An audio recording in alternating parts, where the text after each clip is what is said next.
సంధ్యాఘర్మదినాత్యయో హరికరాఘాత ప్రభూతానకధ్వానో వారిదగర్జితం దివిషదాం దృష్టిచ్చటా చంచల భక్తానాం పరితోష బాష్పవితతిర్వృష్టి మయూరీ శివా యస్మిన్ ఉజ్వలతాండవం విజయతే తం నీలకంఠం భజే. సాయం సమయం మేఘ ప్రాదుర్భావ కాలముగాను విష్ణువు యొక్క హస్తములచే వాయించటం వలన పుట్టిన మధ్యల యొక్క ధ్వని ఉరుములుగాను ఆ దృశ్యమును ఆకాశము నుండి కాంచుతున్న దేవతల యొక్క దృక్కుల పరంపర మెరుపులుగాను భక్తుల యొక్క సంతోషాశ్రుధార వర్షముగాను ఆర్యామహాదేవి అను ఆడనెమలి ఎదుట ఏ నీలకంఠుడు అను నెమలి ఉజ్వల తాండవమాడినో ఆ నృత్యం అత్యంత మనోహరంగా ఉండదా?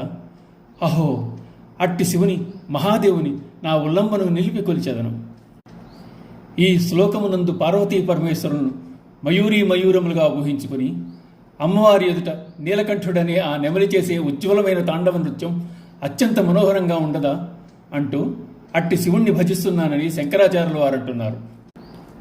వర్షాకాల ప్రారంభంలో సాయం సంధ్యా సమయంలో వర్షం కురిసే ముందు మేఘాలు గర్జిస్తాయి, ఉరుములు ఉరుముతాయి, మెరుపులు మెరుస్తాయి. ఆ సమయంలో అంతటా ఆహ్లాదకర వాతావరణం నెలకొని ఉంటుంది.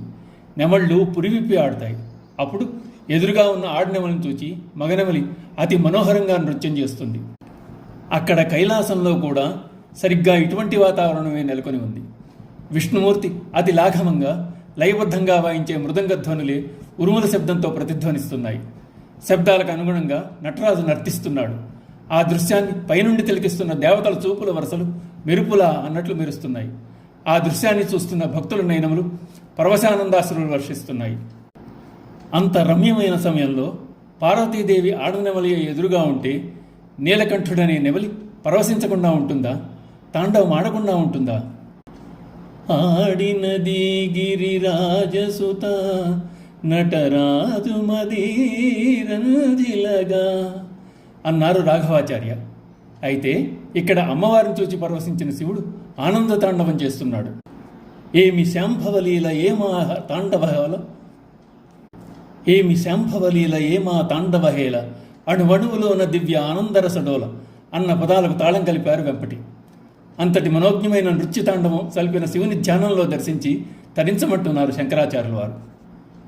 ఓం నమః శివాయ.